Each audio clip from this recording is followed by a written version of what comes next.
بسم اللہ الرحمن الرحیم۔ السلام علیکم ناظرین، میں ہوں جاوید چودھری۔ خواصہ کل امریکن فیڈرل کورٹ کی 12 رکنی جیوری نے جرم ثابت نہ ہونے کے باوجود ڈاکٹر عافیہ صدیقی کو مجرم قرار دے دیا۔ پاکستان کے سیاسی تجزیہ نگار اس فیصلے کو حکومت کے خلاف امریکی سازش قرار دے رہے ہیں۔ ان کا خیال ہے کہ امریکن حکومت پاکستانی عوام کے جذبات کو سمجھتی تھی، یہ جانتی تھی کہ لوگ ڈاکٹر عافیہ صدیقی کو پاکستان میں دیکھنا چاہتے ہیں۔ امریکن ہماری حکومت کے دوست بھی ہیں، چنانچہ ہماری حکومت کو یقین تھا کہ امریکی حکومت ڈاکٹر عافیہ صدیقی کو واپس کر دے گی اور جو عوام میں پاکستان پیپلز پارٹی کی ساکھ میں اضافہ ہوگا جس کا امریکنز کو فائدہ ہوگا۔ پاکستان کا دورہ کرنے والے زیادہ تر امریکی حکام بھی ہماری حکومت کو ڈاکٹر عافیہ صدیقی کی واپسی کی ضمانت دیتے رہے تھے اور حکومت کے اعلیٰ عہدیدار اس ضمانت کی بنیاد پر عوام کو یقین دہانی کرواتے رہے تھے، لیکن امریکنز نے خاص سطح پر پہنچ کر عافیہ صدیقی کو مجرم ڈکلیئر کر دیا، جس کے بعد ہماری حکومت کی کریڈیبلٹی خطرے کا شکار ہو گئی اور اب ان لوگوں کے لیے عوام کو منہ دکھانا مشکل ہو چکا ہے جو عوامی فورمز پر یہ کہتے تھے کہ عافیہ صدیقی ہماری بہن ہے اور ہم اسے خود پاکستان لے کر آئیں گے۔ تجزیہ نگاروں کا خیال ہے کہ اس فیصلے نے موجودہ حکومت اور امریکنز کے تعلقات کی کلی کھول کر رکھ دی ہے۔ امریکہ نے ایک بار پھر ثابت کر دیا ہے کہ پرویز مشرف ہوں یا آصف علی زرداری، ان کی نظر میں سب لوگ کاغذ کے گلاس ہیں، استعمال کیا، پھینک دیا اور بھول گئے۔ خلاصہ ہم لوگ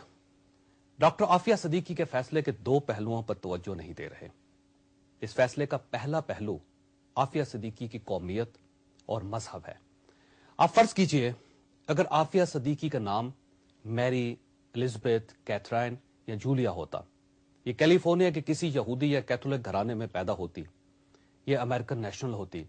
اور اس سے کسی دوسرے ملک میں کوئی جرم سرزد ہو جاتا، کسی دوسرے ملک کی پولیس اسے گرفتار کرتی، اس کا چالان کرتی اور اسے عدالت میں پیش کر دیا جاتا، تو اس پر امریکن حکومت، امریکن میڈیا اور امریکن معاشرے کا کیا رسپانس ہوتا؟ کیا یہ لوگ چپ چاپ اس مقدمے کے فیصلے کا انتظار کرتے؟ کیا امریکی وزیر خارجہ فوراً اس ملک میں نہ پہنچتا؟ کیا امریکہ اس ملک پر سفارتی، فوجی اور عسکری دباؤ نہ ڈالتا؟ اور کیا امریکہ اپنی عافیہ صدیقی کو واپس کیلیفورنیا لے کر نہ آتا؟ جی ہاں خواتین حضرات، امریکہ ہر صورت اس کو واپس لے کر آتا، بالکل جہاز کے اس کپتان رچرڈ فلپس کی طرح واپس لے کر آتا جسے پچھلے سال صومالیہ کے قزاقوں نے اغوا کر لیا تھا اور امریکہ نے اپنی نیوی صومالیہ بھیج دی تھی۔ امریکہ بالکل اس جان ولیم کیس کی طرح اپنا سارا سفارتی دباؤ برما پر لگا دیتا جسے برما کی حکومت نے ممنوعہ علاقے میں داخل ہونے کے جرم میں گرفتار کیا تھا اور جارج بش تک نے اس کی رہائی کے لیے برما کے حکمرانوں کو فون کیا تھا۔ خواصات عافیہ صدیقی کے فیصلے کا دوسرا پہلو پاکستان ہے۔ فرض کیجئے عافیہ صدیقی کا تعلق چین، جاپان، سنگاپور، ایران، سعودی عرب، جرمنی، برطانیہ اور ترکی کے ساتھ ہوتا اور امریکہ اسے اٹھا کر لے جاتا اور اپنی عدالت میں اس طرح کا فیصلہ کرتا، تو کیا ان ملکوں کی حکومتیں بھی خاموش رہتی؟ کیا یہ ملک عافیہ صدیقی کو اس طرح لے جانے، مقدمہ بنانے اور اس قسم کا غیر اخلاقی اور غیر انسانی فیصلہ کرنے کی اجازت دیتے؟ کیا اب تک اس ملک میں امریکی سفارت خانہ بند نہ ہو گیا ہوتا اور یہ ملک امریکہ کے ساتھ اپنے سفارتی تعلقات منقطع نہ کر چکے ہوتے؟ حضرات، عافیہ صدیقی کا جرم کسی امریکی شہری یا فوجی پر گولی چلانا نہیں تھا، اس کا واحد جرم پاکستانی اور مسلمان ہونا ہے۔ امریکہ کا بچہ بچہ جانتا ہے کہ امریکہ پاکستان کے خلاف کچھ بھی کر دے، کسی کو بھی نشانہ بنا دے، کسی کو بھی امریکی عدالت میں گھسیٹ لے اور اسے کسی بھی نوعیت، کسی بھی قسم کی سزا دے دے، پاکستان کی حکومت اور پاکستان کی بیوروکریسی اسے چپ چاپ سہ جائے گی۔ آخر بیکاریوں، مانگنے والوں اور غلاموں میں عزت نفس کہاں ہوتی ہے؟ ناظرین، میں قطعاً یہ دعویٰ نہیں کرتا کہ عافیہ صدیقی 100% بے گناہ ہیں۔ ہو سکتا ہے انہوں نے کوئی جرم کیا ہو، انہوں نے کوئی قانون توڑا ہو، لیکن مجھے اعتراض امریکہ کے ڈبل سٹینڈرڈ اور اپنی قومی بے بسی اور قومی بے حسی پر ہے۔ مجھے اس فیصلے کی شکل میں پاکستان کا قومی امیج برباد ہوتا ہوا محسوس ہوتا ہے، کیونکہ یہ فیصلہ محض ایک فیصلہ نہیں اور عافیہ صدیقی محض ایک خاتون نہیں، یہ پاکستان کی عزت، عزت نفس، وقار اور حمیت کا امتحان ہے، اور اگر ہم اس پر خاموش رہے تو پھر ہم اقوام عالم میں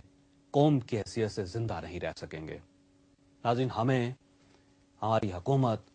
اور ہمارے معاشرے کو اس ایشو پر کیا کرنا چاہیے، یہ ہمارا آج کا موضوع ہے۔ ہمارے ساتھ رہیے گا۔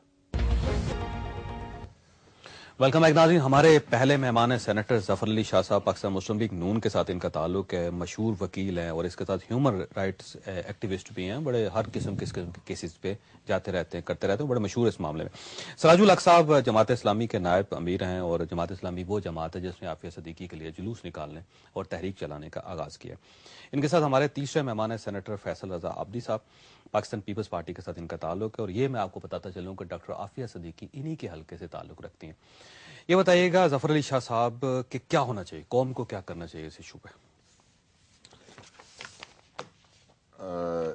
چوہدری صاحب،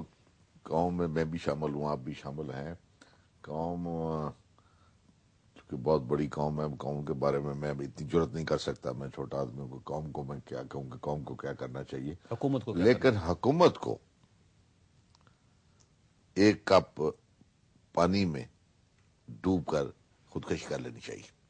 اب یہ سمبالک بات ہے، یہ نہیں کہ نہ کہ ایک کپ میں خودکشی ہوتی ہے اور نہ ہی کوئی، کیونکہ حکومت بہت بڑی ہے، بڑی ہوتی ہے اور ایک کپ چھوٹا ہے۔ کپ میں یہ خودکشی نہیں کر سکیں گے۔ دیکھیں جی، آصف صدیقی کے مسئلے میں چوہدری صاحب دو مسئلے ہیں اس کے۔ دو ساورن سٹیٹس نے اس سٹیزن کے ساتھ، پاکستانی سٹیزن کے ساتھ ایک بہت بڑا ظلم کیا ہے۔ ٹھیک، میں امریکہ اور اس کے ٹرائل پہ اور اس کے میں بعد میں جاؤں گا۔ میں بات پہلے تو کروں گا کہ آپ نے ڈائریکٹلی سوال چونکہ پوچھا ہے کہ قوم کو کیا کرنا چاہیے۔ مطلب ایک قوم کی بیٹی، اور پتہ نہیں اس قسم کے کتنے عافیہ ہیں آسفاق، یہ تو اب ایک سکرین پہ آ گئی ہے بات، مطلب کہ جس طریقے سے یہ بچوں سمیت اس کا اغوا ہو جانا، گم ہو جانا، افغانستان چلے جانا، افغانستان تک چلے جانا، 6 سال تک اور افغانستان رہنا، اس حکومت کی سینکڑوں ایجنسیاں جو کہ کیا کیا کرتی ہیں دن کو اور کیا کیا نہیں کرتی ہیں، اور ان ایجنسیز کا اس کو بات یاد نہ کرنا، حتیٰ کہ کچھ پتہ ہی نہ ہونا گھر والوں کو، نہ باہر والوں کو، نہ محلے والوں کو، یہ کہ ہوا 2 کیا، بچوں کا ابھی تک نہیں پتا، اور 2 بچوں کا ابھی تک نہیں پتہ چلا۔ پھر ایک دوسرے ملک جو کہ ایک وہاں پر ایک انسرجنسی ہے، وہاں پر امریکن حملہ آور ہو چکے ہیں، افغانستان قابض ہو چکے ہیں، افغانستان کی بات کر رہا ہوں، جہاں سے فرسٹ ٹائم کسی صحافی نے، وہ بھی کسی بلاؤ صحافی کا، کس طرح اس نے وہ ڈگ آؤٹ کیا بات کو، اور کس طرح اس کی آواز کو، اور کس طرح اور پھر وہ جس سے یہ دنیا کے کینوس پر یہ بات آئی کہ یہ کوئی معصوم لڑکی بھی، یہ عورت بھی کوئی ایسی ہے جو بچوں کے جس کے ساتھ یہ کچھ ہوا ہے۔ اس لیے اس کا ایک پہلو تو اپنے، اور اس پر ہماری ملک کی حکومت نے قطعاً اور دونوں حکومتیں،